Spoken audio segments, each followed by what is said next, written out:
Hello, everyone. Welcome back to another SwansCast podcast. Joined by Lee and Ben this week. So Lee wasn't in the last one, so welcome back, Lee, and thanks for coming again, Ben. As always. Hello. Good to So be back. everyone's eagerly to hear your views on the takeover, which we discussed in the last videos. But we'll get to that a bit later on. Maybe you'll have something different to say to what we said. Did you watch what we said? I did. I saw bits of it.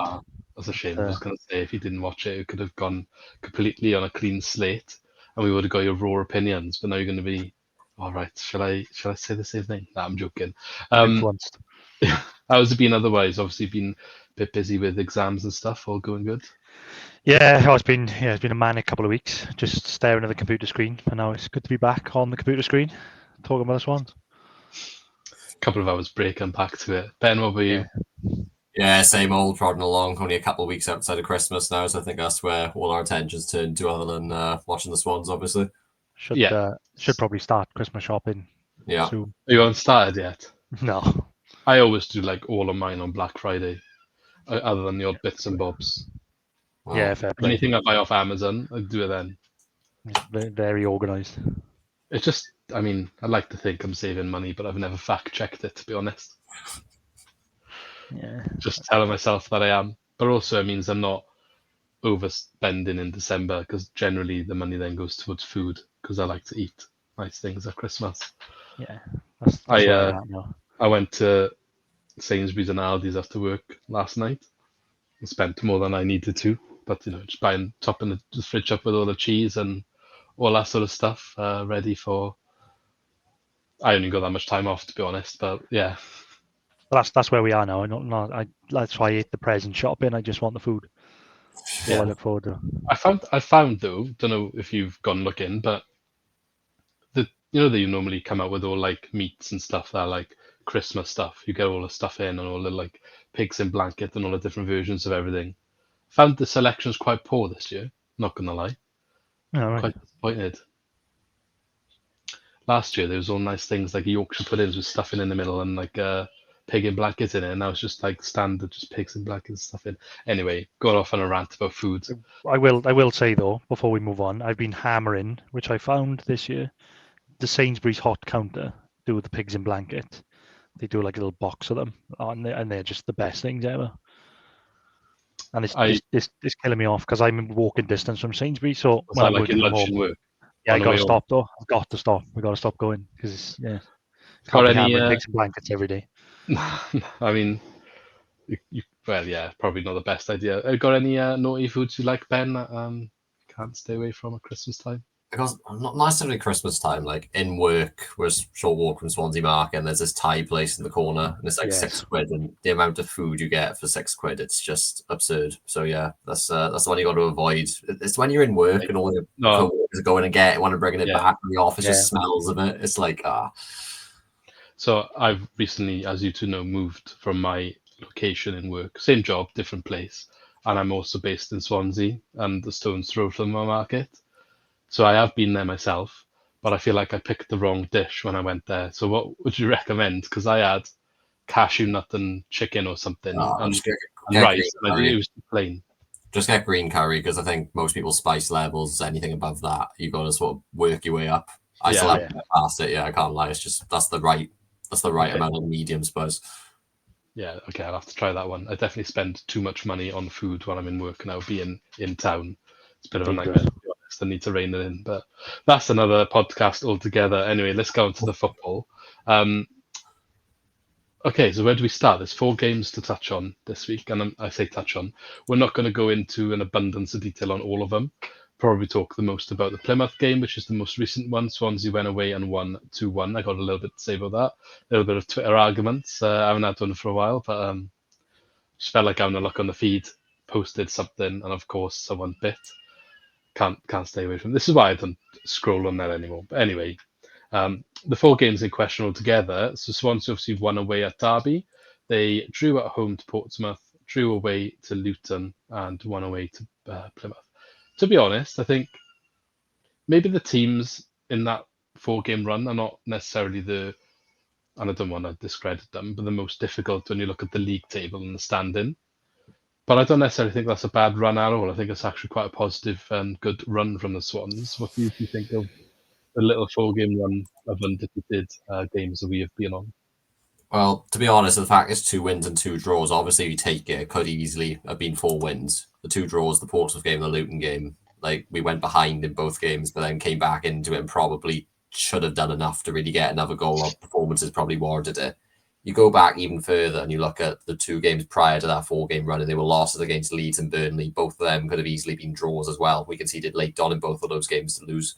So all of a sudden, it feels like an age ago now, where it was like 9 hours without a goal, doesn't it? And we couldn't see where a goal was going to come from. Every performance was drab and poor. We look like a different team all of a sudden, up to 9th. Optimistic, I guess, is the key word around the place right now. Yeah, we were talking optimistic in the last podcast with me, and I said, I think I was saying second half of the season, not saying that we were going to do it, but I could see in a realistic sense there was a chance that we shoot up the table. I think you were like frowning at me a little bit, like, well, let's not get too carried away. And I'm not saying we should. I just wanted to highlight Luke Williams has kind of been talking about that a little bit in the press conference as well this week. So maybe we'll get onto that a little bit later on. But Lee, what do you think about this run? Yeah, not much to add really. I was looking at that as well, and I was thinking going further back, like Ben said, looking at Burnley and Leeds as well, and we could be on an even better run because the performances in all the games as well. I think some strange games along the way, but I think overall in all the games we've just looked so much better, and I think January around the corner, coming back from injury, some players are starting to play better. Like I think Pete Harris has been pretty good in all these games. Like Fulton come on the other night and played well.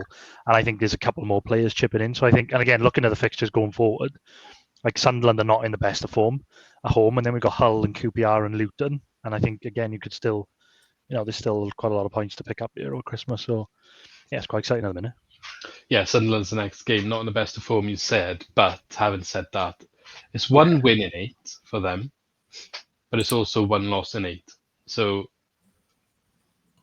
it's difficult to actually gauge what their form is because it's kind of not good but not bad. They're doing what I guess top teams do, where when they're not playing well, they're also not losing. So I guess that's a good thing for them in the long term, considering their youth squad they've got as well. But anyway, Sunderland, the preview of that's gone up already, so you can go and check that out, but we'll touch on that a little bit later on. Let's talk about the specifics then. You've already mentioned before the 4 games we're going to talk about, 2 defeats to Burnley and Leeds. Perhaps a little bit harsh in both of them, or unfortunate or unlucky, or whatever you want to say. That was followed up with a win against Derby away. Now, this one I watched the entirety of, and what I will say is, I believe 25 minutes, half hour of the first half, we absolutely battered them. We went 2-0 up, and all of a sudden, the game completely changed.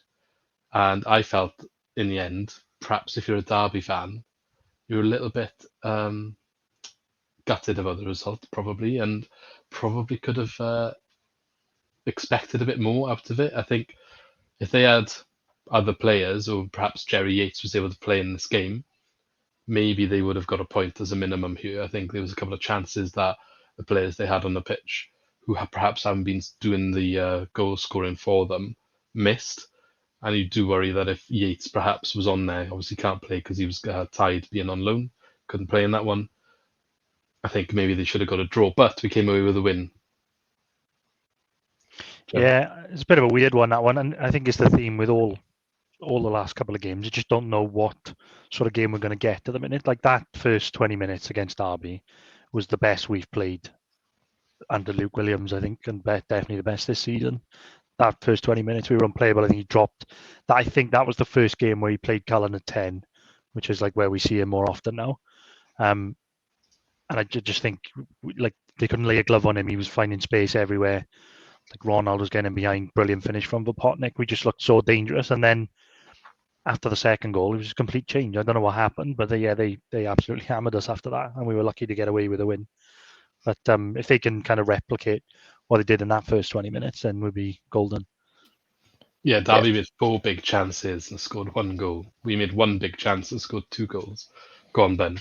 I was just saying the expected goals was nuts coming the end, wasn't it? You have to take the context of the game into it. The fact that we went into a 2-0 lead early on and we straight away switched into a side that was looking to see out the game and not really push anymore, which I think you called it very early, to be fair, a trend before it really was a trend, and I was skeptical, but it kind of just it's plain to see it is true now, isn't it? I feel every time we do look to see out a 1-goal lead, we do sort of just become a bit negative, and most of the time it does bite us in the butt. Burnley was a bit different. It was 0-0, but then obviously we started to sit back towards the end. Leeds, we ended up losing off the back of it. Derby, similar thing happened. Portsmouth, we came from behind, I know. But Plymouth, it nearly happened again in the sense that you get the lead in these games, but then we don't really know how to keep a clean sheet at the minute, which there's only really been one game where we've got, battered in terms of goals, which was Leeds, but still, it is a bit of concern. That's the only downside, I think, right now, is there is that weakness that's definitely still there. I don't get why. Before I say this, to be fair, I think sometimes when you go get a couple of goals, the opposition's got no choice but to come at you a bit more. I think so. Part of it, I do think, is a bit of that. But what I don't get is quite often when this starts happening, when the other team starts putting us under pressure, in the periods we do then have the ball, we seem to forget completely how to keep it, how to pass it, and how to keep control of it and control the game, even slow it down and sort of, calm what's going on. I think in the Derby game, there's just periods where we literally just could not keep the ball. And for a team that is so focused on possession and keeping the ball as its primary objective, going 2-0 up and then having a bit of pressure from the opposition, to then have no sort of inkling of doing that anymore. I just don't understand that. I'm not saying we would do to the same extent as what we saw in the first 20 minutes, but it just seems to disappear sometimes where they just don't make the right decisions. They panic. They're just kicking it away to clear it. And there's a time and place for that. I'm not saying there isn't. I just don't understand why you can be so dominant and then not be able to keep the ball for like 5 passes. I just don't get how that happens. Yeah, and I'm not trying to make a scapegoat either, because I understand he's building his way up to fitness. But every time Christie has come on, it isn't just Christie. There's normally multiple changes made. This happened at Oxford. This happened just now against Plymouth. I believe it happened against Derby as well, because they gave away a penalty. We do just sort of collapse, and I understand the need to rotate our fullbacks. I do, because if the way we play, they're going to get shattered, they're going to get injured. There's 3 times in the span of 6, 7 games, maybe not even that, where he's come on and straight away we've looked a weaker team immediately. So that is a concern for me. Hopefully he continues to build his fitness, maybe even gets a start at some point, because I don't think bit part 15-minute appearances coming into situations where we're on the receiving end and have to defend is going to do him much good either. Against Derby, came on and gave away the penalty, didn't he? Within 5 minutes being on the pitch. Yeah. Which was a stupid tackle, to be honest. It was very silly. And I agree with you. I'm more in the camp of I think it was a bit of a poor signing at this point. Not really sure it was needed. I know we don't have necessarily the massive depth in those areas, and I know you don't necessarily like the other player I'm going to mention, but I just don't see any difference in bringing Christie on for the periods that we have to at least trying to develop Choa on, who has at least got age on his side and a bit more perhaps energy. Whereas I think Christie coming on and being, I don't think he's at all on the pace of what we need him to be on. Yeah, I don't know. The thing is, when they're bringing Christie on, like you said, it's normally we're defending a lead, and we're not that good in possession at that time. So I think I don't think you can bring on a Choa on in that situation. I think you'd rather have a more experienced player like Christie. Yeah, albeit he hasn't played that well when he's come on. Yeah, on paper. But I think on paper. But obviously it's been it's been a couple of games has happened. Maybe it's something that he addresses in the next couple of games. But and we signed him as a free agent. I don't think he'd played for a while. Maybe he's still rusty, getting up to fitness. That's could be a bit of a poor excuse, but I think you've got, if I'm left with the choice of one of the two to go on to defend the lead, I think you've got to chuck Christie on over Choa on. We haven't also. I think I get why you're saying that, and from what we've seen at Show It On makes sense, but we haven't also given him that opportunity that Christie's now getting to get up to speed to show that he will be okay. Do you know what I mean? But like, I don't know. we've given him what, 2 appearances, 3 appearances. I'm not saying he's a solution at all, but I don't personally feel if he came off the pit onto the pitch or Christie comes on the pitch, I'm not going to feel any different about our chances defensively. Because it's one thing saying, oh, Christie's experienced, he'll be a cool head on the pitch. Carl Norton is the example of that when he comes on. I don't think there's any issues when he comes on. Christie comes on and there's mistakes. He's off the pace. There was one against Plymouth where he gave the ball away and just jogged back. There was no attempt to get back quick. They were in on goal. He's just jogging and not even going to the man who's in his position in the right back area. He's letting the midfield cover there. He's just jogging back, not even like interested in marking anyone around him. I genuinely think he's been very poor since he's come in. And for me, he's not the future. I'm not saying Choa is, but what's the, at least you giving someone a chance who could potentially do something. Or if it's not Choa, Nelson Abbey's there. You know, he could play left back as well. But we're not Yeah, it's a bit of a what mystery with some of the in players there. we've got. Yeah, it's a bit of a mystery with the Abbey signing because we haven't really seen him. But I know I agree. I don't think Christie's been good enough. But I think and he's definitely not a signing for the future. I think it was more of a just fill a gap because I think like for the Derby game, for example, I think he came on because Darling went off, didn't he? I think he gave Darling a rest and he put Christie as centre half. I think. I could be wrong because I'm going back quite a few weeks now, but so I think he was playing a bit out of position, and at that point of the game, we were just completely just defending, and yeah, it was a stupid mistake. But with Choa on, I know you're right, he might deserve a chance, but when he played against Wickham in that League Cup game, he was absolutely destroyed in that game. I've never seen someone so defensively poor, so I think that kind of was his chance, and that's why they felt they had to bring Christie in, and it was the only option just as a stopgap because I just don't think you can trust him after that Wickham He's game. still getting on the bench every week though. Who else You've got would to be have there? him on for cover, yeah. No, but yeah, okay, but but there's other players who are not. Well, where's Joe Allen? He wasn't on the bench. Is he injured? Yeah, he's injured again, isn't he? What happened to Philip Lisser? Yeah, that was my next point. Yeah, this is another one. Yeah. Why are we not then giving someone like Lissa a chance instead of signing Christie and putting him on? Yeah, that Or I why don't is Lissa understand. not on the bench instead of Choa on? Yeah. Like there's some weird decisions there. I haven't seen anything from Choa on to rate him. I completely agree with that. But I also don't think he's been given enough of a chance for us to completely write him off.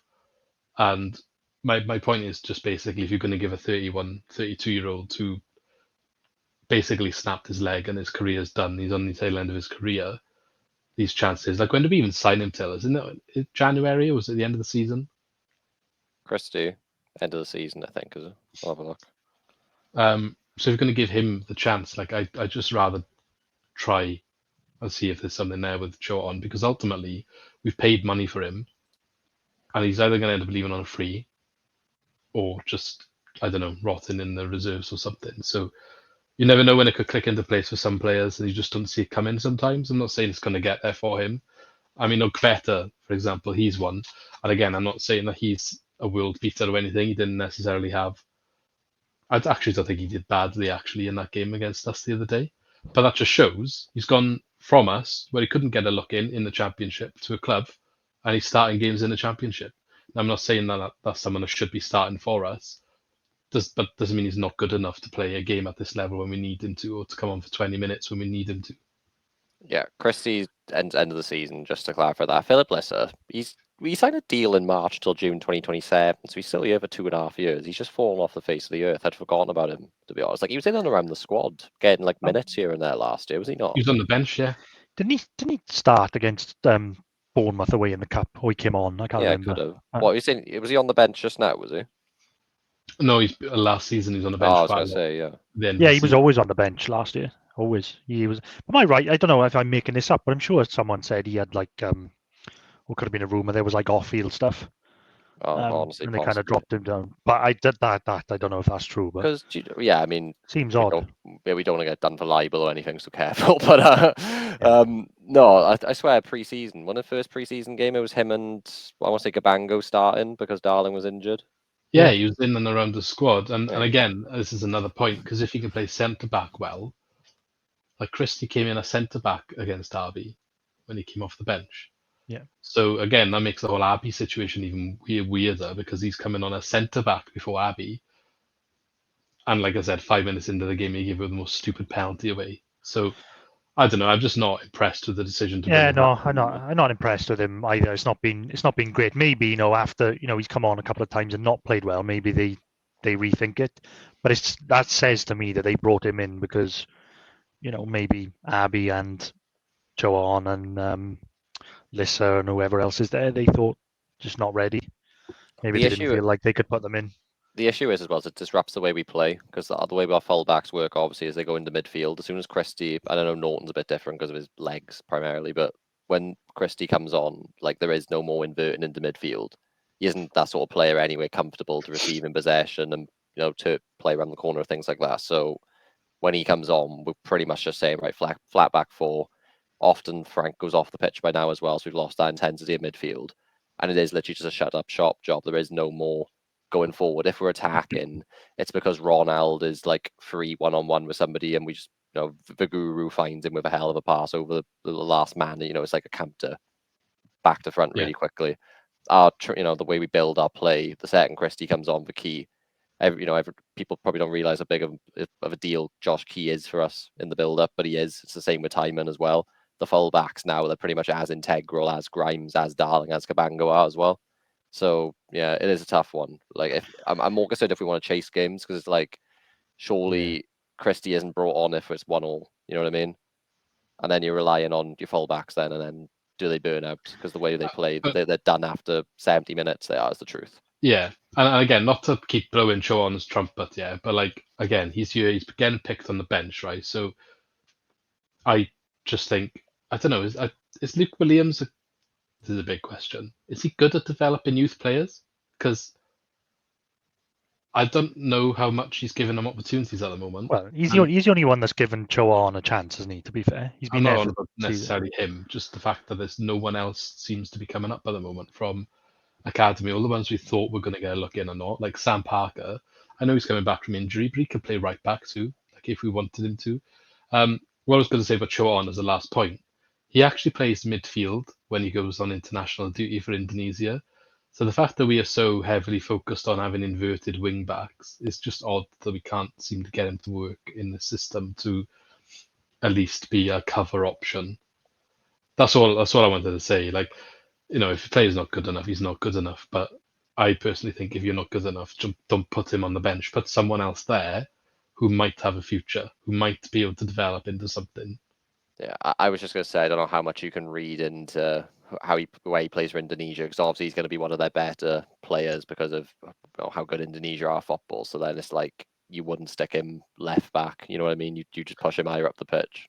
No, but I believe he had some time in that position through his youth upbringing, from what I've looked into, because I thought it was a bit weird that he was playing there.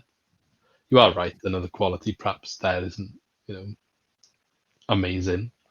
It's like Connor Roberts would probably play midfield for them. You know what I mean? Like they wouldn't waste him a right back. Like also as young, and like Abdullah was a centre back for a lot of his youth career, but yeah, even though we're struggling there, they're not even considering him now. He's another weird one. You're on about youth development. He's gone backwards almost after what I was hoping he, nailed down the cam spot. He just refused to play him in the middle still. We're halfway through the season almost.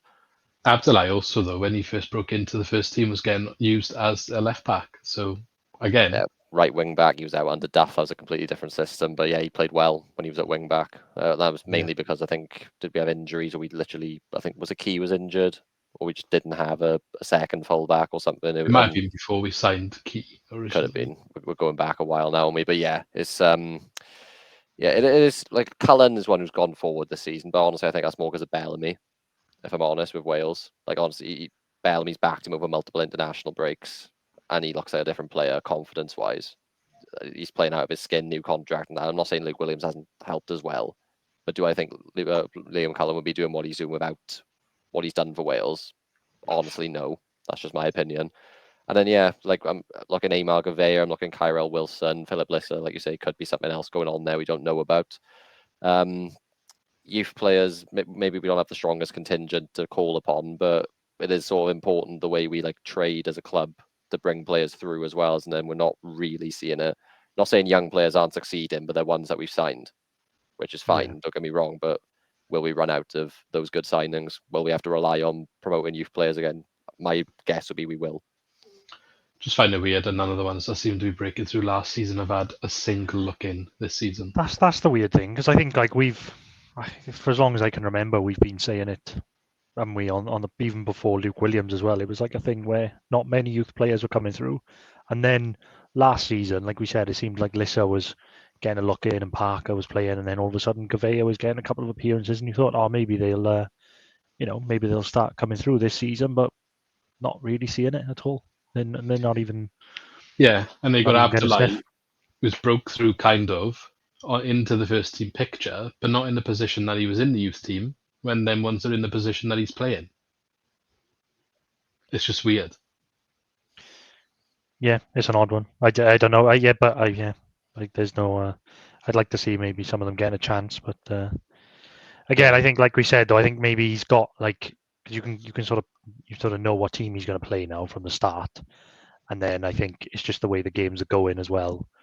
Where lately the Leeds game was wild. We were 2-0 down against Portsmouth, and we had to come back. That would have been a good game then to chuck on like a Gouveia or a Kyrell Wilson or something. When you're chasing a game when you're 2-0 down. I know they did come back in the end, but and then you got the Plymouth game then where they're not going to bring on these young players to defend the lead. So I don't know. It's a bit of a strange one. But going back to Cullen, I think since he's played well for Wales as well, that's been a massive factor. But like since he put him into 10 behind the striker, I was saying it for ages. That's where his best position is, because the best he ever played for us was playing just behind Perot. That was his best spell, and now that he's put him into that 10 spot from the Derby game, I think he's been a different player. Playing there, I think that's where he's better. So there were some other games earlier in the season that he played there. So he played there against Watford. I don't think so against Oxford, was it? No. There's been a couple. Just in this run, this run of 4 games where he's played. Yeah. Played there against Millwall as well. I think he was playing there at home. Even Plymouth, he played there because Bianchini was up front in that game, wasn't he? So Callum was behind him. Yeah, I think that's where he's best, as like a second striker. I think it just suits him so well. He plays well. Yeah, he's doing well. He's good on the ball as well. Like the ball he plays for Ronaldo in that, the Derby game when he scored. Yeah, that was hell of a pass. Yeah. Clearly, perhaps more confidence player than what we realised, but I hope it continues for him. It's good timing that he signed the new deal, because if it does continue, all of a sudden, we timed it well. Like normally we time contracts awfully, don't we? We time them when they're at their highest form and peak and highest wage demands. He signed a new deal. He's like a house on fire at the minute, Liam Cullen. Or if you're Ben Cabango, you just drop the clanger. Does that knock a few quid off your contract? He's done very well, to be fair, though, this season. So yeah, it was a clanger. I'm not disagreeing with you, but I think his stock is still quite high. Meanwhile, Cullen, he's had 3 goals and an assist in the last 5 games. Like you say, Cam for the last 4. From Derby, Portsmouth, Luton, Plymouth, for Cam every game. So I think that's where I just think that's where he plays best, and we've been crying out for a player that could play in there as well. And I think like the way he's playing at the moment, he's that one. Yeah. I agree. I do think he's doing very well there. That little mini rant about youth and that, not necessarily trying to dig on Luke Williams, but it's probably one thing that I think is fair to say as a criticism towards him. Maybe there's not as much action from the youth team that I'd like to see. Yeah, I mean, you got to have the players to bring them through. Like nobody wants to see people chucked on before they're ready to. But it is strange, like you say, if they've been there before. Like it's this just isn't particularly Parker, I think. But I know he's more of a wing back. We're talking about the Cyrus Christie debate. Choahon on the bench. That seems like a perfect candidate to have somebody else on the bench who, say now it's 1-1, 15 minutes to go, key shattered, Timon shattered. Sam Parker makes sense then, doesn't it? Like you say, if Choahon's not going to come on anyway. I'd rather that. I'm only saying show on because he's the one sitting there. But like him, if he's not going to get on the pitch, why is he there? Nelson Abbey, why is he here on loan if he's not going to get on the pitch? And if you're not going to use them, put someone else there. Even if you go 3-0 up and you think, oh, you can have a run out. Or like Josh Thomas, we've sent him out on loan, but he Played brought him twice. on earlier in the season. Yeah. Made 2 sub appearances in the league for Bromley. Just check now. 7 minutes off the bench, 14 minutes off the bench. So that's another one that's odd because I really like him. Every time I've watched him play, like not just Yeah. a bit part appearance. I know it's pre-season and that, but he looks good. He looks like he has all the attributes. But twice now he's gone on loan. He's just not getting game time. How's Congreve doing? Well, he has a Scored the 2 other day, I game. think, didn't he? Yeah, he's had a goal and an assist in his last 2 games, but before that, he's again struggling for minutes. I think he's started the season quite well, but then fell away a bit. And now he's working his way back in. It's a busy period now. So, like Josh Thomas, if he doesn't get any minutes in this little period, we probably recall him. Like Nelson Abbey, Olympiacos probably recall him. He's played once in the cup. You can't justify him being here, can you? And I guess Pedersen's injured again. Oh, just Not to like. I know you don't want him starting or nothing, but I'm on about again Derby. Cyrus Christie comes on as centre back. Pedersen's not on the bench. Yeah. But you'd probably bring him on if he is. Yeah, If again, I've Abbey's forgotten not about coming him. I genuinely forgot about him, if I'm honest with you. It's like it's a weird thing now with football, in that you just don't hear about injuries. Like not as much as you used to anyway. Like I know I'm going a bit off topic, but no, you it's know, the same players anyway. yeah, you know, like Gabriel for Arsenal. I know Arteta is like a specialist at like hiding things, but Yeah. everyone has him in their fantasy football. Nobody knows when he's back. Like literally, there's nothing on it. He has a muscle injury. It could be a day. It could be a month. No one has a clue. It used to be if someone got I injured. love how fantasy football is the key here. Well, yeah, because why else would I care about Arsenal? You know what I mean? It's like Yeah, it's true. it used to be, especially like when Swans are back in the Prem, that sort of time period. You'd watch an interview, be like, "Oh, so and so's injured. He won't be ready. So you'll be out for 3 weeks." Like Janelli. Does anyone know what's going on with Janelli? Joe Allen, I think, was just out of the squad, out of the blue. Yeah, he It's said like, about Janelli the other day. Actually, what do you he's say? on the grass again. Again, though, that could mean he's back in Yeah. 3 weeks. That could He's a few he could weeks be. away, but they was can't back. rush him. He could be back on playing the- golf. He was back on. He was back in the grass in August, I think. Yeah, I he had know a he had a setback, setback, and now he's back on the grass. You get the and- frustration. There's like I understand, like clubs suddenly clicked on that. Oh, why are we giving all this free information away to like our rivals? That's probably what's happened, isn't it? But there's such a lack of transparency now for supporters. Like it's exciting in a way. You just turn up and Janelli could just be on the team sheet 1 week. Well, was back sooner than expected. Yeah. He? Yeah. They said about Joe Allen as well, didn't they? They said about it. He said he's not going to like play much over Christmas, I think. No, here we go. He said, I think there's a chance we see him over Christmas, but we have to be careful with Joe. Yeah, he had 6 games, and now he needs to have 12 out. It's just, I don't know. I mean, I think he's on pittance now, and he just to be there, so that's fine. Yeah. I mean, if you can get him on the pitch, like when every time he comes on, he does fine. So if you can get him on the pitch, but him and well, he's not as bad as Ramsey, but the pair of them just don't seem to like be able to play much. Because to be fair, Ramsey's finished. Ramsey is finished. Yeah, I do think he's finished, and he's going to get relegation on his CV at the rate they're going as well. Because to be fair, right, Joe Allen, I understand most of his appearances genuinely on average looks about 20 minutes, but he had a toe injury for the first game against Borough start of the season, right? So from the first game, which was South Wales Derby, he's only actually missed 4 games. He's played in every single other game, which is more than I expected from him, way more, including Wales, by the way. Surprised at that. Yeah. Again, like you said, it's like 12 minutes, 11 minutes, 1, 17, 17, 18, 16. That's what we're talking about. There's only, there's 4 games where he played more than half of football. And even then, I think the highest was against Burnley, which was 62 minutes. So, actually, no, Portsmouth, 65. So, yeah, he's never going to play 90 for us again, is he? Like, he won't, but we'd be stupid too, because you just get Liam Walsh situation, and then he's just going to keep getting injured. Yeah. Okay, so just to finalise the Derby games, didn't actually talk about the goals. But Potnick scored an absolute worldie. Yeah, that's what I want to see more from him. Just made his own chance and made his own goal. Left on my seat. Because like 2 minutes in, and he's just like, you know what, I'm having this. Because he does look. I know I said I think about 8 games ago. He does look sharp, but like I saw this particularly in the Plymouth game, just the way he's running, it is evident. The first like 5, 6, 7 games we saw of him, he was nowhere near fit. He was like well off it. He is quicker than what we thought he was. He's sharper than what we thought he was. He's got better touch, probably got better movement intelligence than he displayed right at the start. And it was purely because of match sharpness, match fitness. So now I'm, especially because it's a free transfer, I'm excited. Potentially over the next 3 and a bit seasons now, we'll see a good player there. Again, he doesn't suddenly look like he's going to bag 20 goals for us, which is, I think that's what the hope was. But a good asset on a free transfer, yeah, 100%. I think it's a funny one with Vipotnik because he's shown like real flashes, isn't he? Like you said, like he's kind of in and out, and then like 1 minute he's starting and he's coming off of the bench, and then but when he's like shown some, there was one, I can't remember which game it was at home because I can't remember when the last time I came on the video now, but there was one where he just created his own chance where he just shifted it and he was like, you know what, I'm smashing this, and the keeper made a good save. And then there was that one against Derby where it's just a great finish. So I think if they can, maybe it's just a case of trying to find how we can feed him best. I think like we've said about how little our strikers get involved with the way that we play.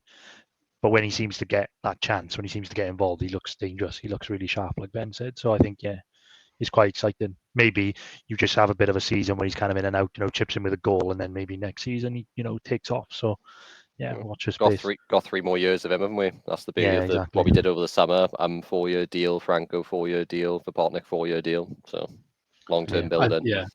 I think there's some good rotation going on by Luke Williams, to be fair, and he's part of that, which might frustrate him, but I think it's keeping everyone playing a bit better. What he's done with Bianchini as well, because he looked absolutely horrendous when he was coming on the wing. I think like people were slating him when they saying how bad he was, and I think he was pretty bad. And then since he randomly brought him on one game through the middle, and he looked really sharp, and now he just seems to be another option up front, and he's been great. Is a striker for me now. Like he isn't a winger. 100%. Yeah, he looks sharp as well. He looks really sharp. Through the middle, brilliant. I'm happy with him. He can't be on the wing for us, not until he improves certain parts of his game anyway. At least he doesn't look like the waste of money he looked like he was good. Yeah, I still think he's got a little way to go to justify the fee, but yeah, he's certainly not what we thought he was going to be. We thought he's the sort of player that could just disappear from the side altogether, and then you don't hear of him, and he goes on loan somewhere in the summer. But right now, yeah, he's looking more like he'll be an asset. One question for you. Yeah, we said about Vipotnik's minutes. Guess how many 90 minutes he's completed this season in the league? I would say none. Yeah, I would say none as well. I don't think he has, is he? Yeah, none. He had 86 minutes against Sheffield Wednesday. That said, he completed 90 against Wickham one time, and that was the cup, obviously. Has Cullen had any 90s though? I don't know if he has either. Cullen must have, surely. There was one game. Always subbed. There was one game I think he stayed on. He does get subbed recently, but I guess Cullen can be shifted into different places. Is the difference? Yeah. So he'll take off whoever's more tired in the forward areas. But generally speaking, I think he subs most of them. I think the Derby game he kept him on for 90 minutes. If I could be wrong, right? But... No, Cullen came off and. Yeah, Cullen's had loads of 90s. He's literally he's the last 5 games he's played 90. He stayed on in Derby. Sorry.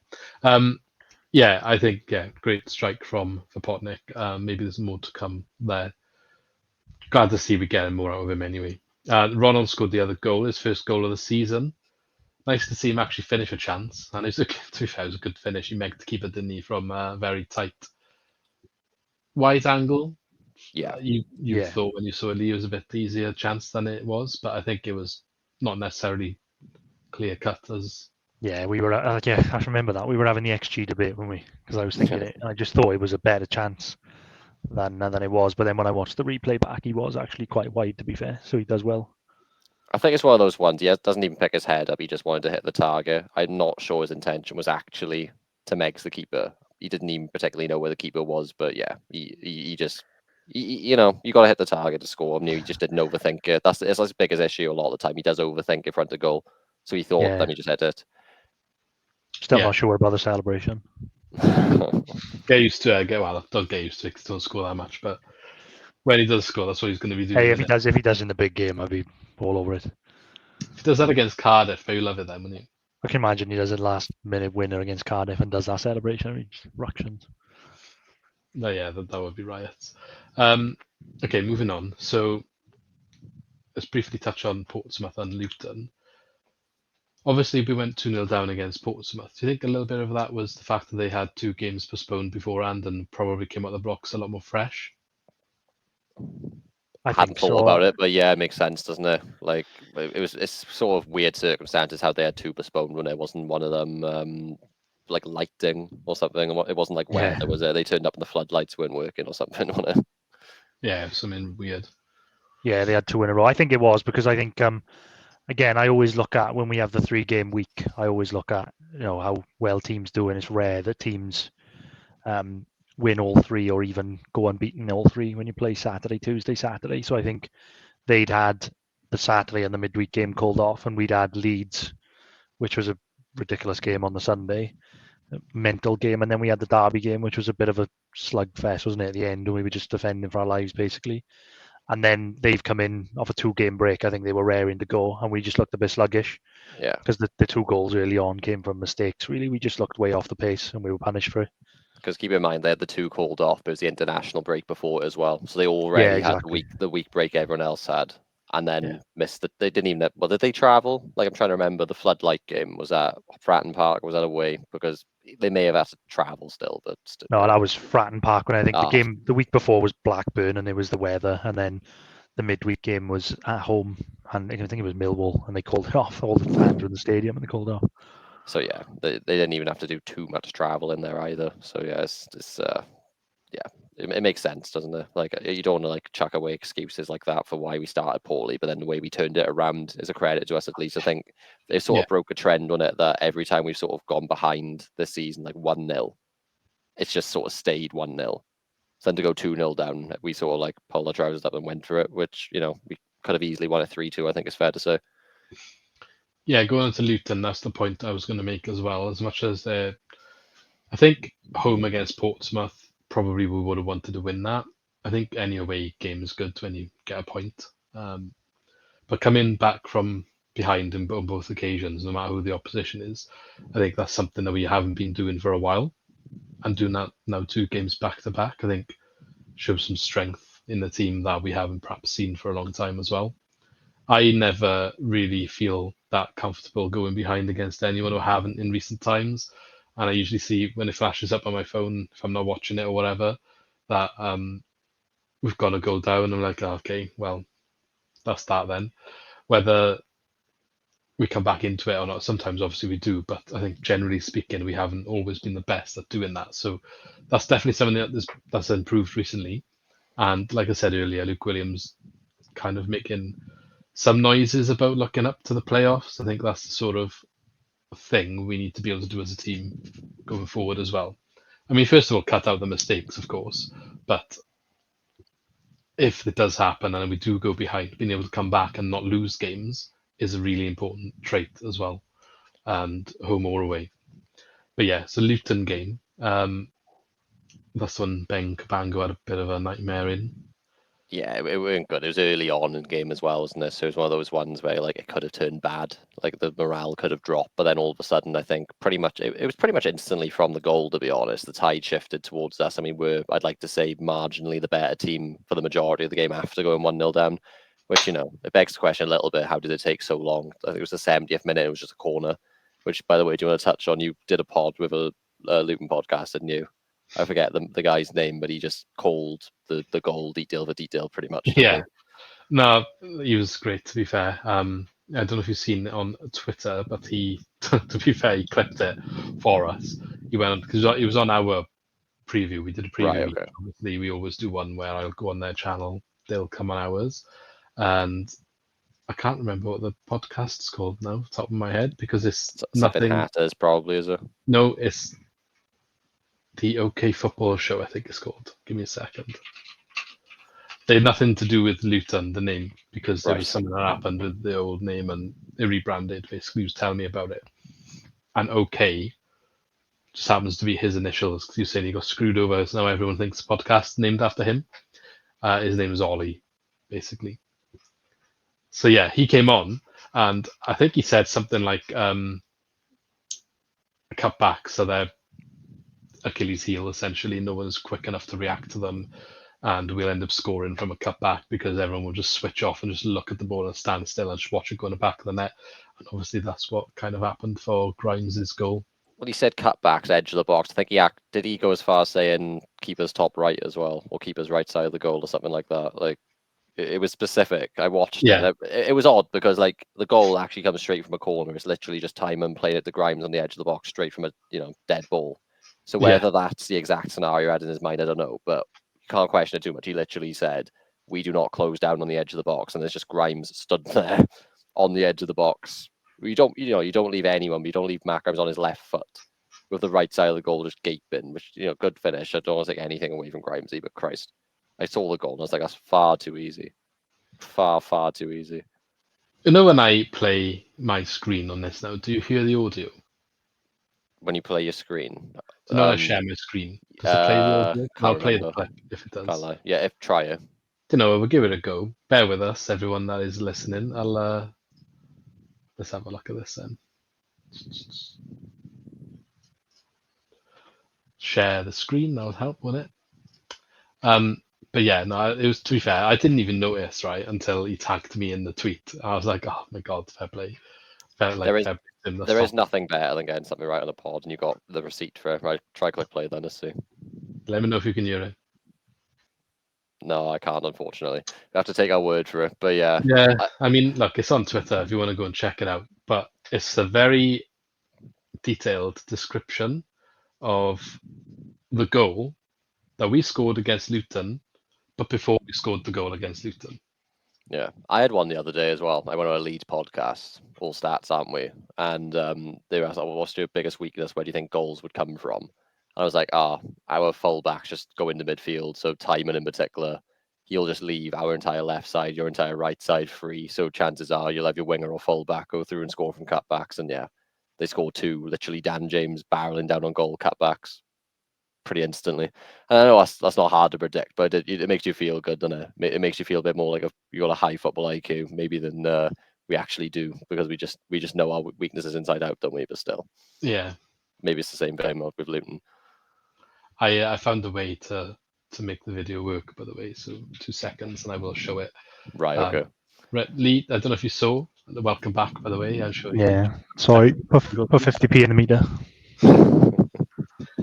So when I did the preview with Ollie from the OK Football Show for a Luton podcast, I don't know if you saw the clip on Twitter. He clipped it from our preview. Yeah, I did see it. Yeah. He described precisely how we would score against them, and this is what he said. What our problem is, the cutbacks to the edge of the box. And if Liam Cullen's waiting in that sort of area outside the box or just inside the box, he's going to have the freedom to line up a shot while our entire defensive line is just standing there watching him like, and it's waiting to get the ball bent around them. It's alarming. The only thing he got wrong was he said Liam Cullen, and obviously Matt Grimes was the one. He should have been too specific. Yeah, no, fair play. The fact he says bent around them as well, though, because that was the sort of goal it was, wasn't it? It was like a curling effort outside to inside. It was fair play. I asked him for the lottery numbers after that, but unfortunately couldn't provide.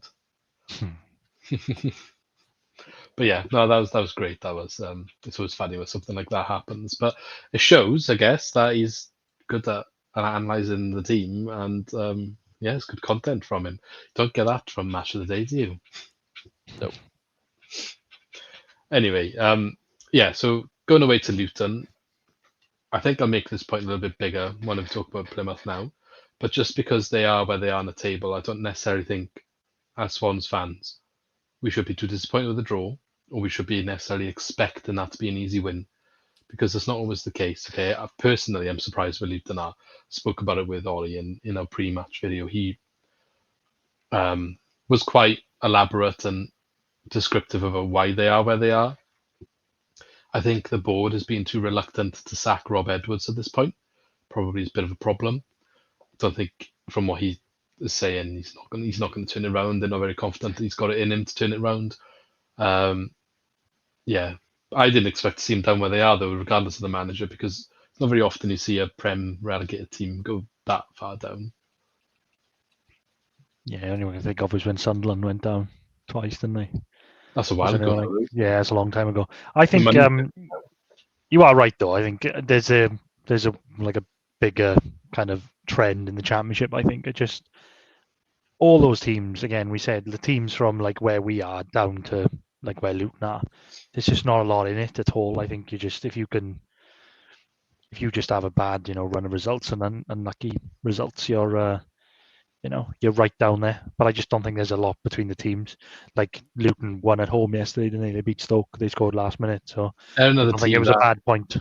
yeah, they're another team that at home are not that bad. It's away they're having a really bad time. Same as Plymouth. So let's move on to Plymouth because I was just going to frustrated say, me. Go on. sorry. I think now is probably a good time because I got a stat that I've been waiting for the right time to use, Go on then. which is relevant to on. what you just said about the teams being close together. So, look at the table now. We've lost 7 games. We're in 9th, right? So there's 8 teams above us. We've lost 7. How many games have we lost to teams above us? How many games have we lost to teams below us? Take a guess. We've lost 7. I think we've lost. The only team I think we've lost to that's not above us is Millwall, and Yeah, Millwall beat us. I think we beat everyone else below us that isn't, or not lost to. Sorry, everyone that's below us that isn't Millwall as well. Yeah, spot on. So we lost 1-0 to Millwall, Yeah. but let's be real, that should have been 0-0. But they were ahead of us until we just Yeah, won. they were above us at the time, but now they're the only team below us in the table we've lost to. The 8 teams above us, we beat Watford. We're playing Sunderland on Saturday, and we've lost to the other 6. Yeah, So that kind Millwall of shows, like, are you've strong. got that top 7 for me. I'm not including Watford in it still, because I do think they'll fall off. You've got that top 7, and then it's literally just the rest of the championship for me. And right now, we're enjoying ourselves because we're in 9th and we're, at the top of that little tree of like average teams. But then we're on 27 points, and then Millwall in 13th, are on 25 with a game in hand. So that's sort of like Yeah, shows man, that they've like just things departed still are. ways with Neil Harris, haven't they? Yeah, Randomly. like you say, you can go on a good run of games and all of a sudden be in the mix. Like QPR were like nowhere 6 Yeah. games ago. They've now won 3, drawn 2, and they're 6 points behind us. Yeah, it's carnage. That's what I mean. Like, I just think like you can't say, oh, a team is down there, like we should be beating them. I just think, again, anyone beats anybody in this league. I do think, I mean, people will have their own view on it. I think the championship's maybe poor quality. I think it's competitive, but I think the standard of teams maybe not as good as they used to be, and that's why it's so tight. I think the championship is pretty much the same. I just think what's happened is the Prem's got better. Like I think if you take that Leeds team and stick it in the team, the division where we got promoted from the first time round, well, the only time. So what was that, 2011? Was it 2010, 2011? I think that this Leeds team, if you stick it back there, absolutely obliterates that division. The Tarapt, QPR, Norwich, Swans. I think Leeds top that easy. I just think the standard of the Premier League has gone on so much that the Leeds now look substandard in the Championship, and they are, because they go up and they get battered. It's just the Premier League, they spend 20 million and it's nothing. 20 million barely gets you a good Premier League player now, does it? I don't know. The gap's definitely the gap's definitely opened up because you've got teams like like Southampton who are recent Premier League teams going up and struggling and not really struggling. And I think most teams that go up now just can't even get a win from the Championship. So I think the gap's definitely opened up. But I don't know. I look at Leeds may be an outlier, but then you look at like the Sheffield Uniteds and the Burnleys now in this league this year, and I don't think they're that special. Sheffield's at the top. Yeah, I know, but like we should have beaten them away. We should have beaten them. I think they just had a poor game against us. We could have got a draw. I think. Are they that impressive? Do you think though that Sheffield United team and Burnley now this year? Like I take your point about the Leeds team. I think they're a bit more well-rounded, and I think they will. I know Sheffield United are top, but I think Leeds' quality will show through in the end. I think both Sheffield United and Burnley are very good defensively. Burnley have only conceded 7 goals in 20 games. No, but you're saying about like because I was thinking this the other day as well. I was thinking about the promoted Swans team going back to like Championship quality, and I think Leeds may be in the mix. But I think like the old Norwiches and the QPR with Tarapt and Walker and our team with like Dyer, Sinclair, Barini through the middle. I don't think like the Burnley and the Sheffield United come close to them. I think Burnley are a really good squad with a bad manager. I think I do think Scott Parker's like unbelievably overrated. I'll be honest. I think every team he's had, like look at the Bournemouth, the Fulham squad he's had, like Mitrovic, he bagged 40. Yeah. Like I think the squads he's had have been beyond championship level, and he's made them look average. But even with an average performance, he took them up still. I think we're seeing something similar with Burnley. I know it sounds absurd to say, because imagine if he gets a third promotion, I'm still sat here, or stood here, call him average. But I think if you stuck Scott Parker saying like, Coventry, like that sort of job now that Frank Lampard's just come into, I think he'd like really struggle, because I see nothing special about Scott Parker's side like at all. But that's what I mean. I think they can get away with it more in this league now, just because you've got like a bigger squad and you've spent more money on a squad. Where that gap below, that like from us below, really nobody can spend money or nobody can spend big money. I think because you've got the squad to get away with it, they can get away with it more. Whereas before, I don't think the top teams used to go to a mid-table championship team and they'd lose. But 9 times out of 10 now, I think because you've got the quality like of Leeds and Burnley and Sheffield United, I think they probably just got enough to scrape through. Where I don't think that would have happened before. Yeah, it's a fair point. Like you look at the number of games they've lost. Sheffield United, this is after 20 games or 19 games now. Sheffield United twice, Leeds 3, Burnley twice, Sunderland 3 times, Blackburn 5 times, West Brom twice. That's the top 6. What's that actually combined them? 5, 8, 13, 18. Combined, they've lost 20 games, the top 6. And we've only played 20 games. So it's like, yeah, bit of a weird stat, that one. But I take your point. It's, I know it's not common either for the teams at the top to lose, but I do take your point that, for Burnley, they only conceded 7 goals in 20 games. And I know we didn't score against them, but they didn't exactly look like resolute, did they? No, I think because I know it's maybe a one-off game because we don't watch them week in, week out. But the games that we played against Leeds, Sheffield United, and Burnley, we could have taken points off all of them. Probably should have taken points off all of them. Maybe the actual answer to this conversation is we are doing better than what we think we are. We're more competitive than what we think we are.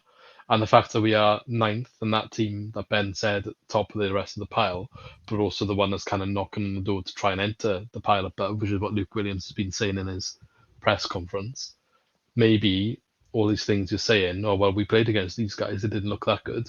Maybe it's because we are actually not that bad as well. We're not that far off them.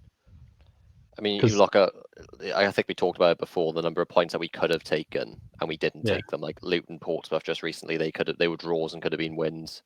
Leeds and Burnley were losses, they could have been draws. But then Cardiff, I think you've got Stoke, Bristol City.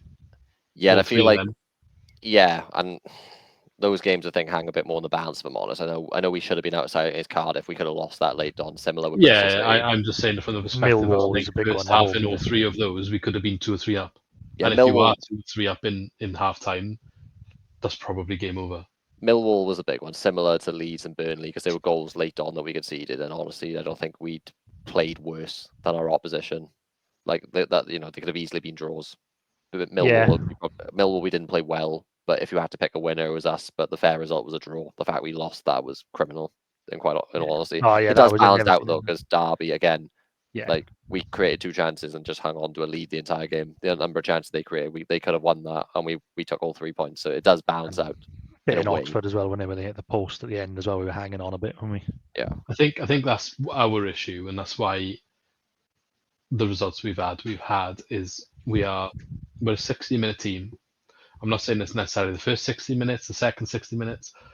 I think 90% of games we're a 60, 70-minute team, and we don't do enough damage within that time, and the other teams get 20 or 30 minutes and they manage to do the same amount of damage. That's what I think we are, and that's why I think we are in 9th and not higher.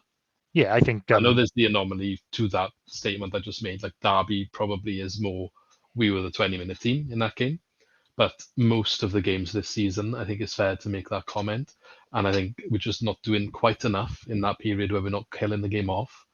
Because you're never going to get 100% dominance in the Championship in any game, whatever team you are. Every team's going to have a spell. We are in a good place in regards to, I think we're on top for most games. It's just, are we doing enough in that time? And I think that is the goal, is to try and make sure we are doing enough going forward. And it is improving, I think. But I guess that's how we make the next step, is to make sure we always do enough in that period. I think the general trend is definitely up. I think we're seeing so much better performances, and from individual players as well have got better as the season's gone on.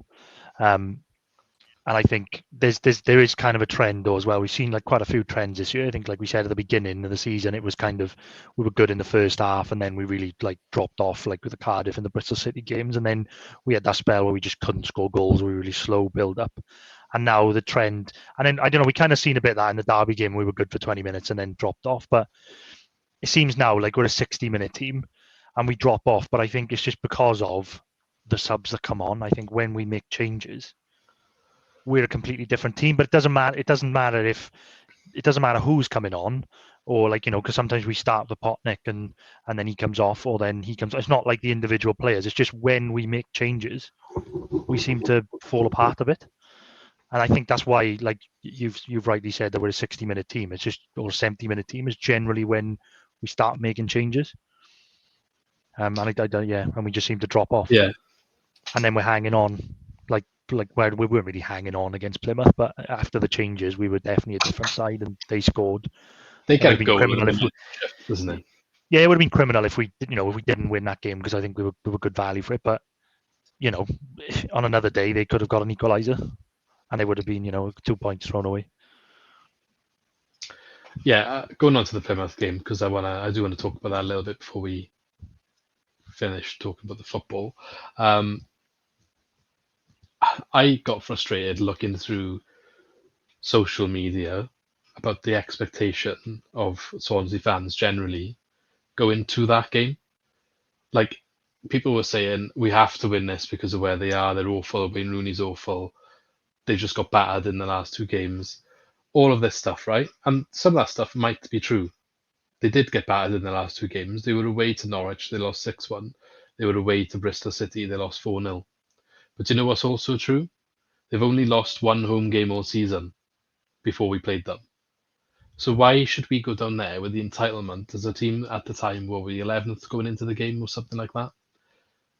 Why do we deserve to win that? Why do we have to win that? And then when it was 0-0 before we scored, you just had people moaning, "Oh, this isn't good enough. That we haven't got no authority here." Because I think it was quite an even game until we scored. Till we got the first goal, it was quite even. I think they were the much better team for the first 25 minutes. We came into it towards the end of the first half. But, Yeah. Okay, hit the that's post as well. Yeah, exactly. So it's not necessarily an easy game because they were in the bottom 3 and they just lost their last 2 games heavily. They are really bad away from home at the moment. If you actually look at the information that's there, you can look at the results. It's all available. It tells you more than just looking at a league table position. So just don't go into games expecting to win, and then when we don't necessarily dominate that team, it's just not good enough for you, because that's just ridiculous to think that way. It's ridiculous to have them rants on Twitter. I always struggle in here. This isn't good enough. Luke Williams needs to change something. Why is Fulton starting? This is why we're not doing well. Absolute, just stupid. I know Fulton's not everyone's favourite player, and I'm not saying he's a world beater at all, right? We probably do need to move on from him. That's fair. But as a squad option, he's completely fine. Just because he's on the pitch doesn't mean we're playing bad. And I'm glad that he scored, to be honest. And to be honest, I think it was a well-taken goal. And I thought he had a good game, if I'm being totally honest. I thought he was one of the players that stood out more than others on this particular occasion. Yeah, and you do raise a good point about the Plymouth results as well. In the last week last week or 2 actually, they'd had 2 away games on the bounce where they lost 4-0 to Bristol City and 6-1 to Norwich, hence why everyone was just looking at that. But you look at their home form, go back, their last home game before us was 2-2 against Watford. Before that, they beat Portsmouth 1-0, then drew 3-3 with Preston, then beat Blackburn 2-1, hell of a result, beat Luton 3-1, beat Sunderland 3-2, hell of a result. You have to go all the way back to 31st of August before they'd lost their last game at home, which was 1-0 to Stoke, which probably was a drab affair, if we're being honest. We also it sounds like they score a lot of goals at home as well. Yeah, and we also beat them last year. The first home game they lost last year was against us. Their home form generally, ever since they come up from League One and that season where they got promoted, they have been very good at home. It's one of their strengths is home form. Yeah, compared to their away form, I'm looking forward to 9th of April. I think that's when we're playing them. Their away form, as I just said, 4-0 to Bristol City, 6-1 to Norwich. Other notable ones this season was 3-0 to Leeds. They also lost 5-0 to Cardiff, which, look at how Cardiff are doing at the minute. That's quite an achievement to lose 5-0 to them right now. So yeah, reverse fixture could be a lot nicer. The only thing, to add a bit of context, obviously, I didn't know Morgan Whittaker was injured in this game, for example. And I think you said he's out for until January. Or Back even in further. January at some point. Yeah, he has been missing since that Norwich game, which was 6-1. He's only missed the last 3 games, which have all been losses. Before that, they'd lost 1 in 5. So the second he's dropped out of the side, I think we said this at the start of the season when we did like the predictions. We all had Plymouth going down. They are just a Morgan Whittaker team. You second take him out of the team, they're not the same at all. Yeah, and look what's he hasn't happened now. been He's come out on of the it team, last and year either. I know he hasn't been on it as much, but I feel like it is like a clear trend there, isn't it? Like he gets Yeah. injured, and their form has absolutely just fallen off a cliff, Yeah. and all of a sudden Rooney's about to get sacked. So Yeah. Apparently not though. Apparently that's just media, and he's not actually as close to getting sacked I as we think think. that's the. I mean, I think that's the headlines always, right? Because it's Rooney as well, and they lost those 2 games. It was just kind of in your face when they. So I think that's why a lot of people then were like, "Oh yeah, we've got to win this game." Yeah, Plymouth are awful. And Doesn't make. But I didn't know. Just I look don't ahead. know, like I said, I saw the Cardiff game, didn't I? The Plymouth Cardiff game, and I thought they're the worst team I've seen like for a long time. But even I did my predictions. I wrongly predicted a draw because I thought they're they're a decent team at home, and in fact, they said first half they thought they were good. And that was a good win for us. I think it's a great win. If you can win away from home in the championship, it's a great win. yeah, but just to say the Rooney headline was if he loses to Oxford and Swansea, then he gets sacked. But the Oxford game was postponed, so he could have one more game. Like I don't know who they replaced him with. They're a bit of a mess of a club right now on the pitch, just because it was the wrong appointment from the start, if we're being honest. But yeah, I was kind of hoping we would get him sacked, because I like you. I hate when you see Frank Lampard. I know he's moved clubs a few times, but Frank Lampard's Derby County, now it's Frank Lampard's Coventry City, Wayne Rooney's Plymouth. I don't care. It's Swans versus Plymouth. You don't need to make this about some manager that you had a great career. Okay, there's plenty of managers who had a great career. You just divert attention away from the players just to someone most EFL fans don't care about. Yeah, I spoke to Aaron from Argyle Life, and he seems to think that it's not as much pressure on Rooney as the media is making out, which he was disappointed in.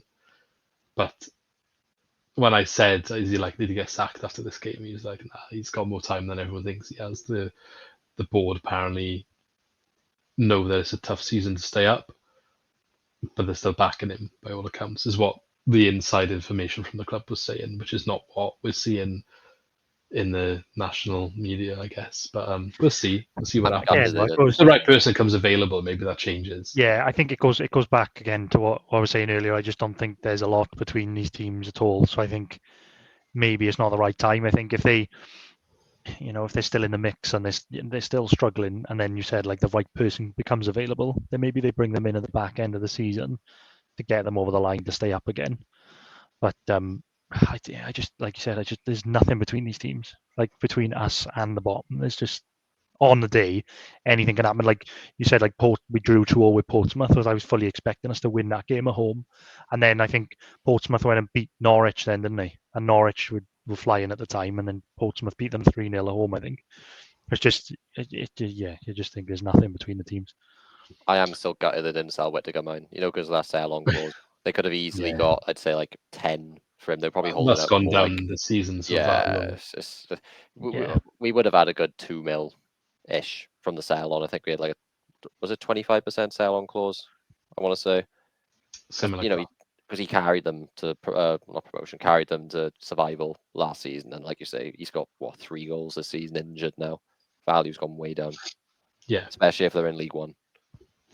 Apparently, one of Wayne Rooney's biggest issues is making lots of changes each match, and I don't know where Sorinola was in this game, but he didn't feature when he went on the bench. And Ogbeta started, which was a surprise.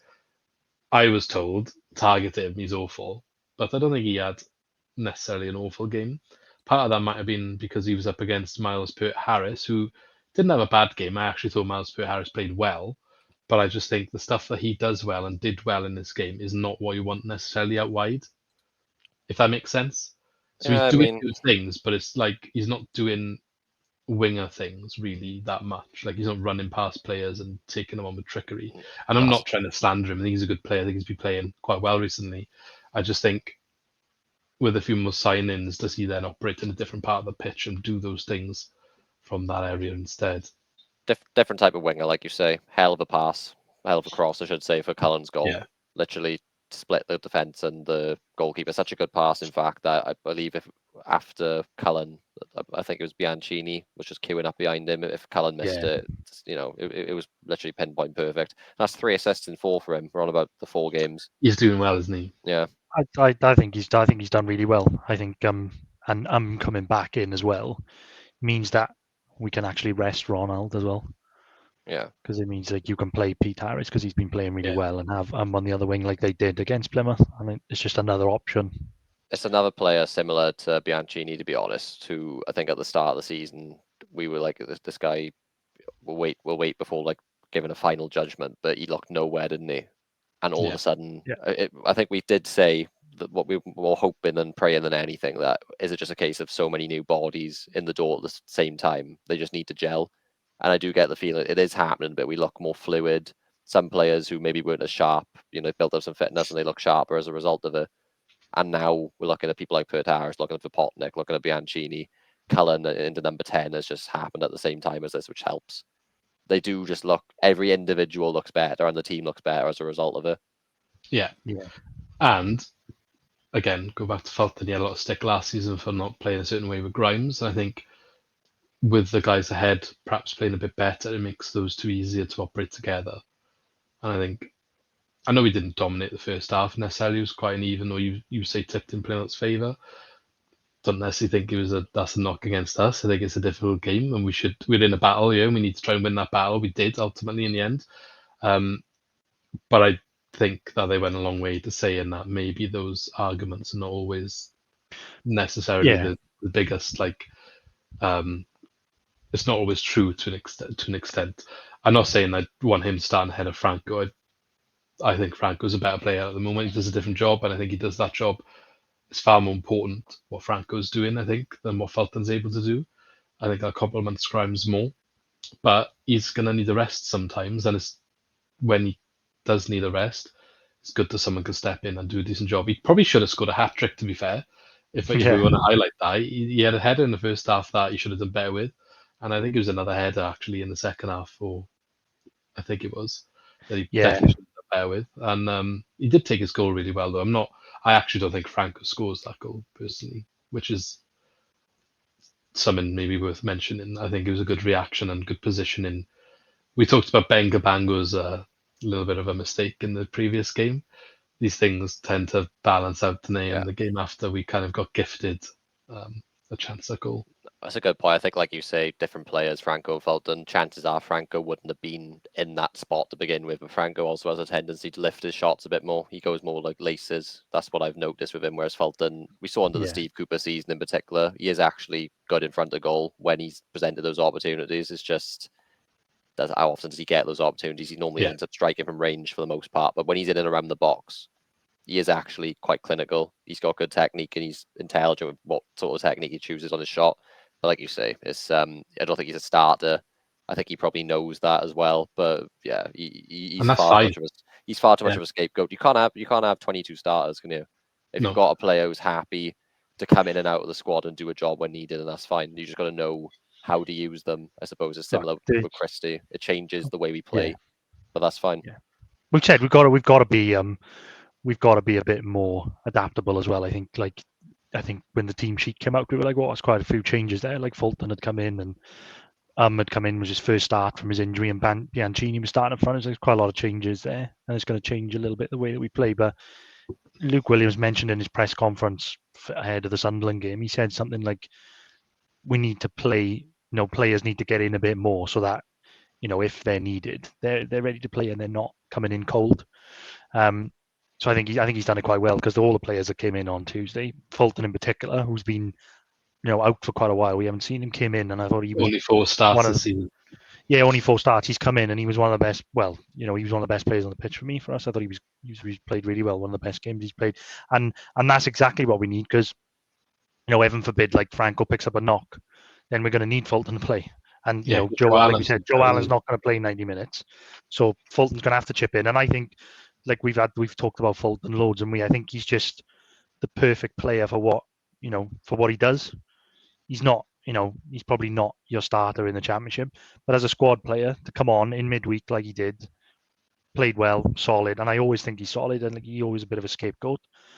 But in the Championship, where you've got 46 games, where he's got to come in midweek or come off the bench. I think he's absolutely perfect at this level. I don't know why he gets the stick he gets.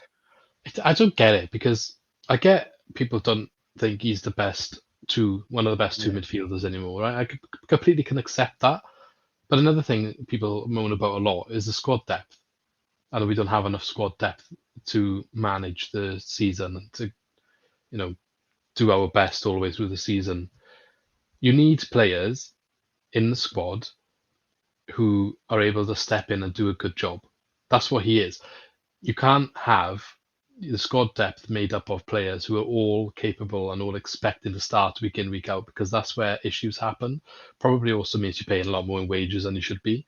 It's unrealistic. And he's a player that's getting on in his career. He's probably going to go into the same sort of bracket as Joe Allen soon. I think he's 31 now, Fulton. And he is drifting out of the team as he gets on with age. He's been here for 11 years, let's remember. It's quite a long time, to be fair. I didn't actually realise it was 11 years, but it is. And yeah, he just comes in and does a job.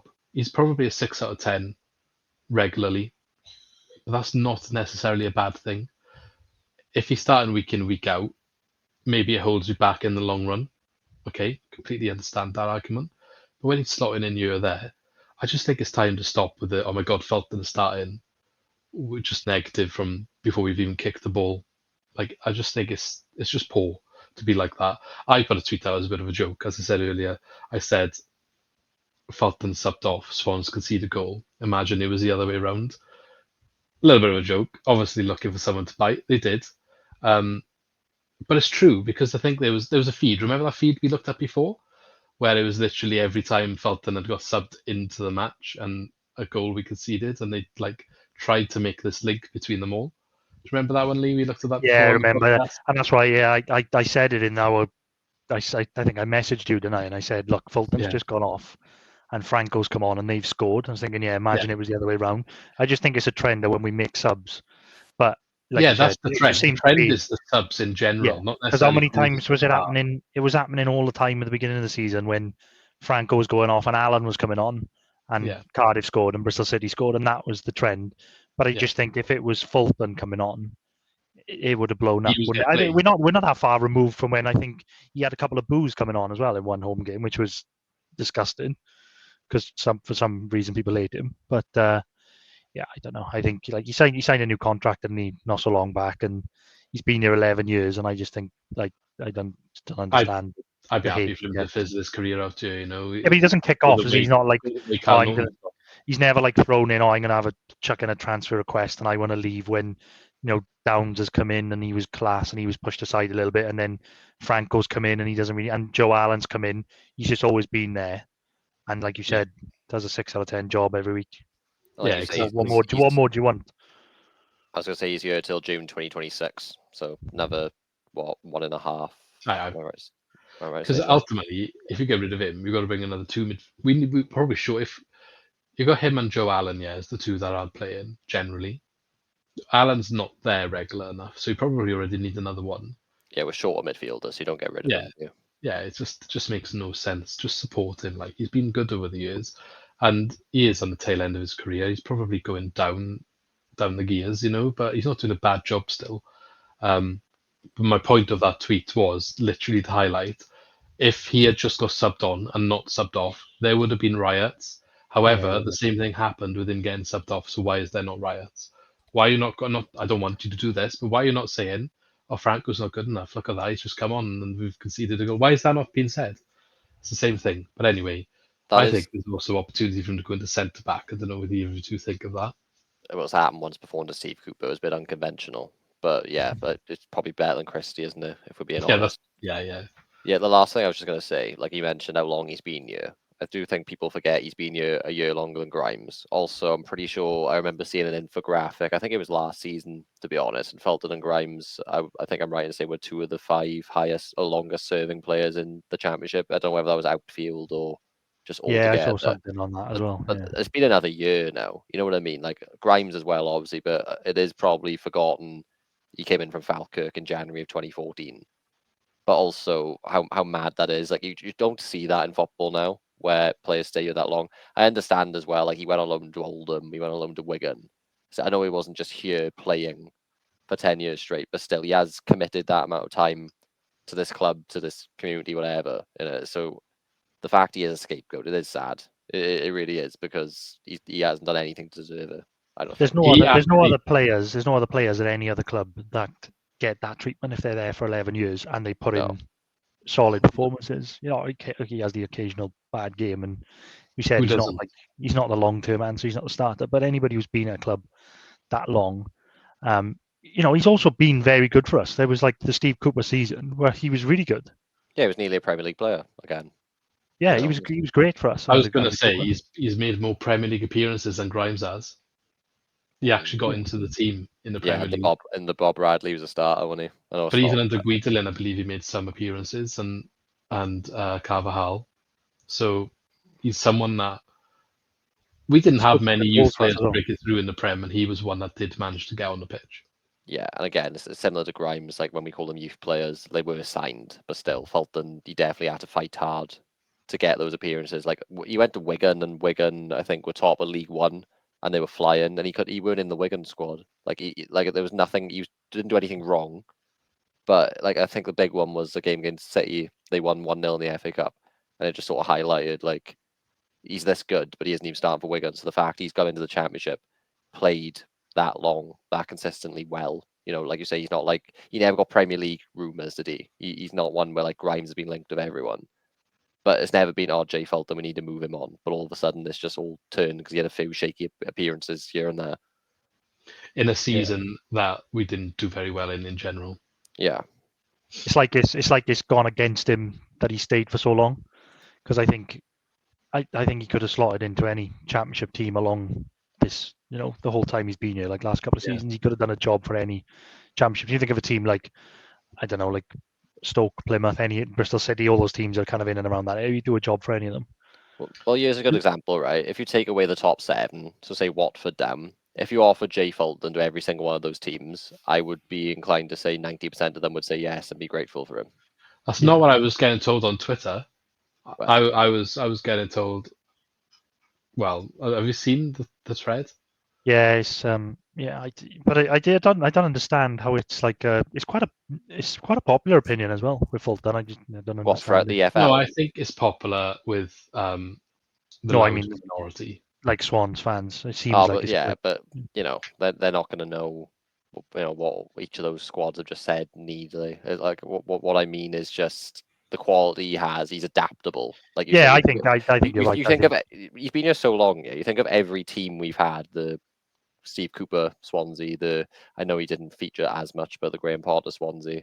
Like even now, the Michael Duff Swansea. I know it didn't go so well, but like he has been able to slot in every single time. Like you say as well, even at centre back in weird, rare occasions, he does the job, sitting deeper just in front of the defence if he needs to be that sort of no nonsense midfielder. He also, as we've touched upon, when you get him to the final third, not necessarily like him playing people through, but once he arrives in the final third, he can be a threat as well. So he is like a well-rounded player, and definitely somebody, you don't want to be a starter for us, fine, but I think you're spot on. I think a lot of teams would take him and he would do a job. I think. Yeah, but I agree. I was trying to think why he gets so much stick, and I think it's because of Patino. That's what it started. Well, I think it goes back to before that. Well, he went out of the team for Downs. He came back in the second season under Russell Martin, which he ended up finishing higher in the league. So, and he was the one playing with Grimes all year then. I think it went a little bit before that. I think it was the playoff final. He got sent off to me. I think he got sent off in the playoff final under Cooper against Brentford, which game we'd already lost, and he slipped, and it was just a bit of a freak accident. But I think he just became a scapegoat after that, because a lot of players left after that. Like, all the big Guehi had gone and Ayew had gone, and then he got sent off. And then I think the next season Martin comes in and Downs comes in. And then I think it just became like, Fulton's back. Oh, God, like Fulton's back. And it's not Downs. If Downs is not playing, then Fulton was playing. I think that's where it started. I was going to say our flavour of the month, Charlie Patino, by the way, has a combined 63 minutes of league football in Spanish second division this season. It's just. But when he came in, everyone loved him. Yeah, Patino, do you remember? And he wouldn't play 90 minutes, and then he wouldn't play the midweek match, and Fulton would come in. And Yeah, that's that was it. something Yeah. I cry about it all the time. Yeah. But then when Luke Williams came in and stopped playing Patino, then all of a sudden Patino wasn't liked anymore. So fickle, that's what it is. Like, it's just stupid. But that's enough of Fulton. Good win at Plymouth in the end. Yeah. He deserved the big up though for the goal and just for the hate he's had and the serve. He's been a good servant for the club, so I think he deserved it. Yeah.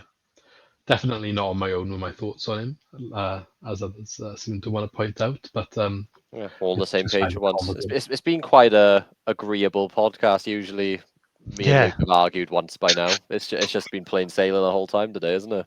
The only thing I was biting my lip at was Luke still trying to say that Chowan should start Yeah, at some there is point. So I that, tried there to be is quiet that. on that one, but No, I'm not saying he should start. I'm saying he come should come on, sorry, bench come on. instead of Christie. Speaking of disagreements, we got score predictions left. All right, let's have a look. Right, so as you said, we've been slacking, missed 4 games. We have to hold our hands up, the 3 of us. None of us remember to predict Luton. So I've sort of just put a We're not random very score good at there. this, are we? No, we need to be better. We promise to be better. That'll be our New Year's resolution when that rolls around, boys. We won't miss. I need to put an a asterisk on this before you carry on. There's video evidence of me on the podcast I was talking about earlier, the OK Football Show, saying we were going to draw 1-1 against Luton.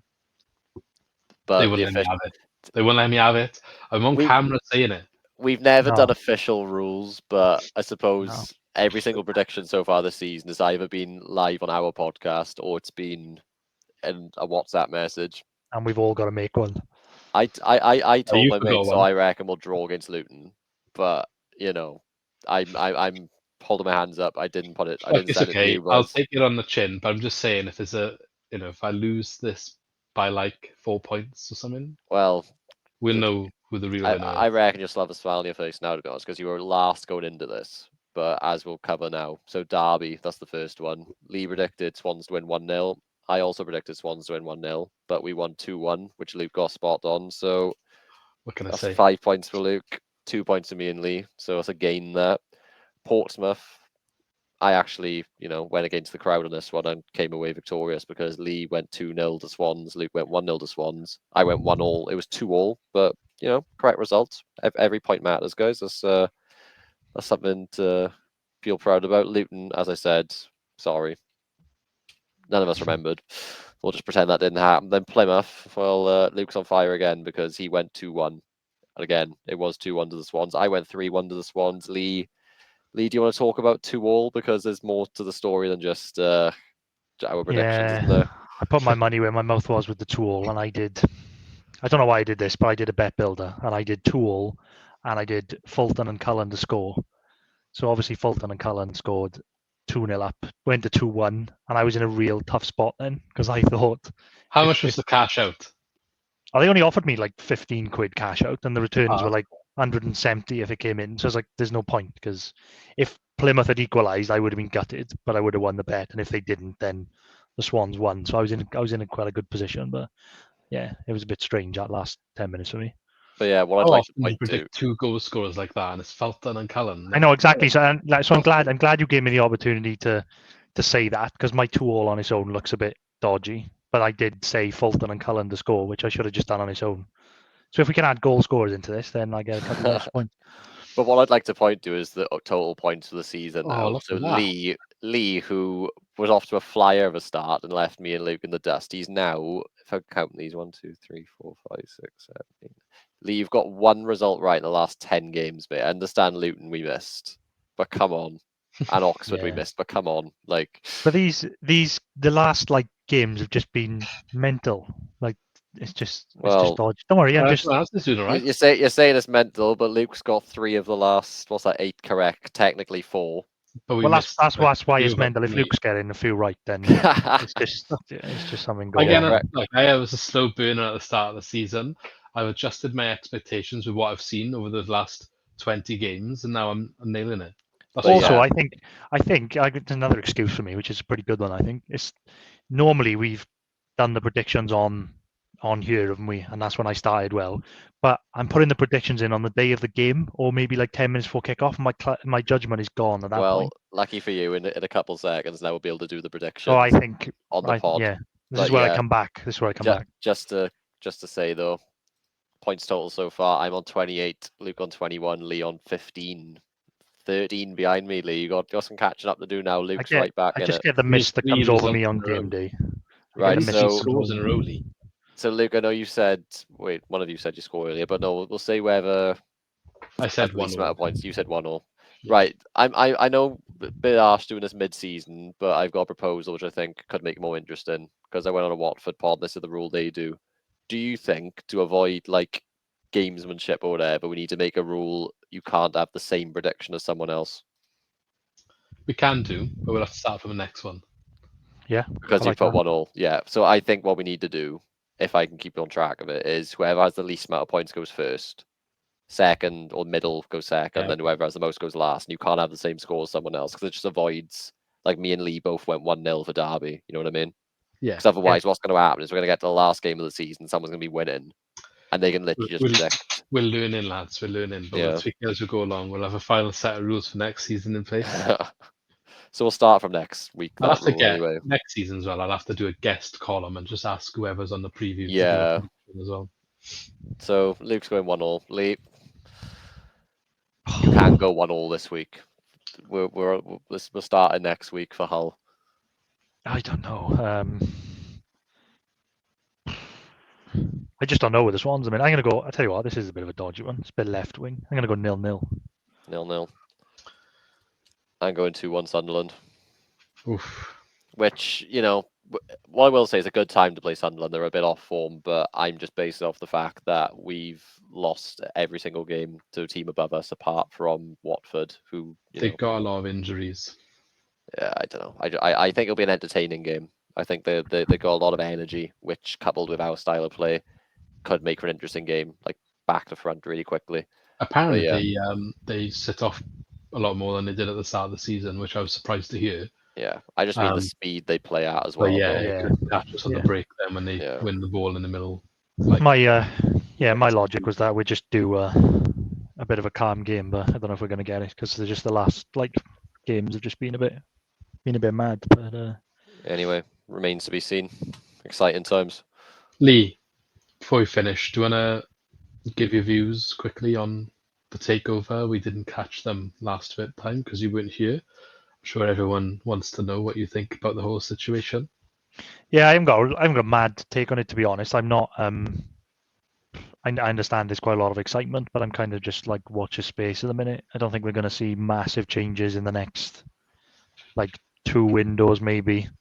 I think the feeling seems to be that's it now. Like the owners are gone, and we're going to have all these magical signings coming in the next window. But yeah, I don't think it's going to be a massive change anytime soon. But I think it's a positive move. I like what's happened so far. Like Coleman is quite vocal, isn't he? He's been, his communication with the fans has been really good. He seems to be on the ground working, wanting to be at the club. So yeah, could be a good thing. They're talking about the new sporting director coming in. I saw earlier, didn't they? I think they're talking about someone coming in to fill the role. And I think maybe there will be 1 or 2 signings in January.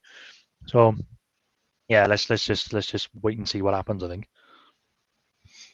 Yeah, that's fair. That's kind of what we said. We were playing both sides of the coin when we were talking about it last time.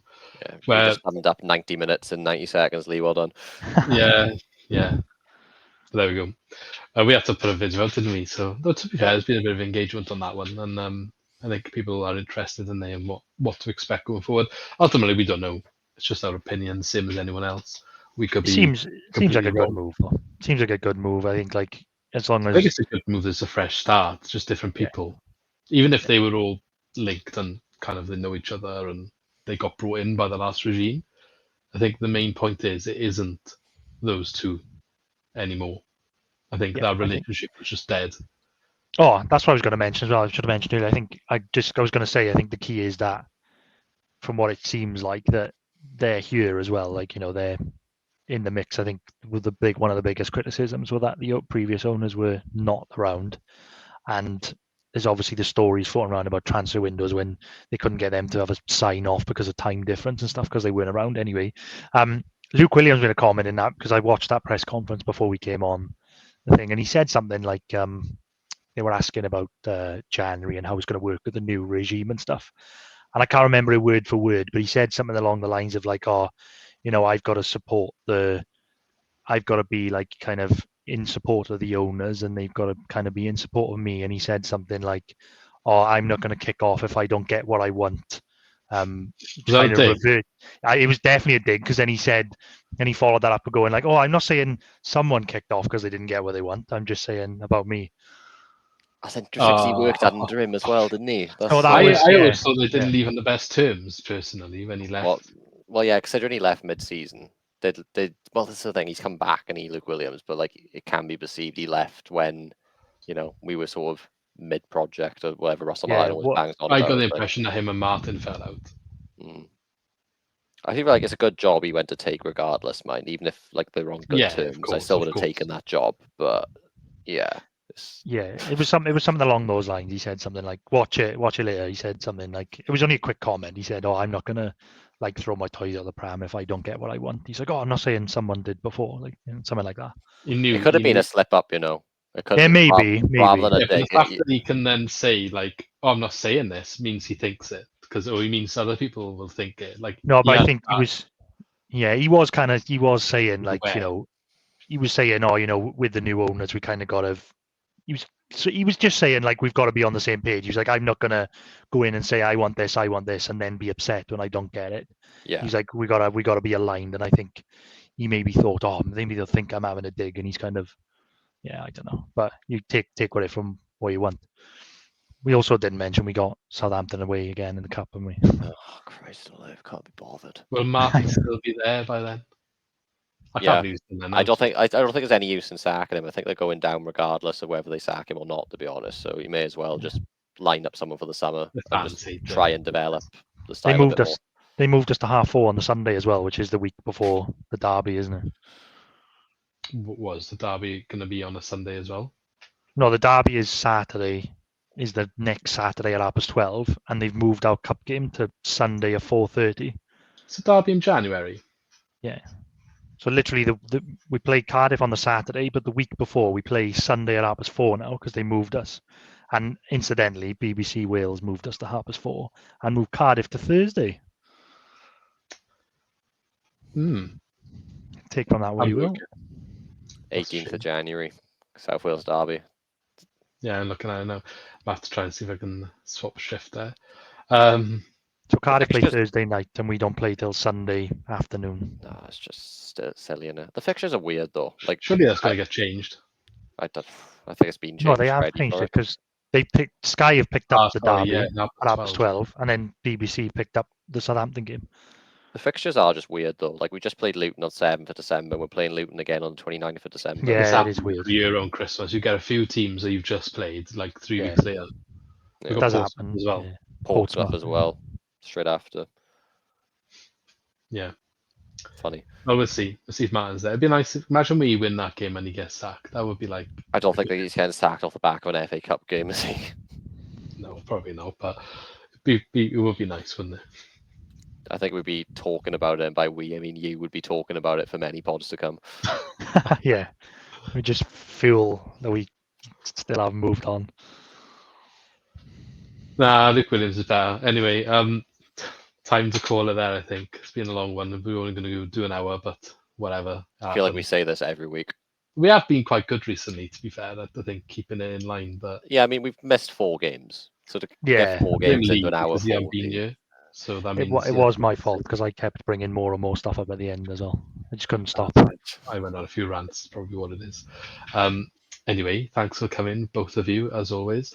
As I think we said earlier, I don't know if I said at the start, we are aiming to do a video next week, which will be the week before Christmas, just to ease the pressure off ourselves the week of Christmas, so that we've got something out before.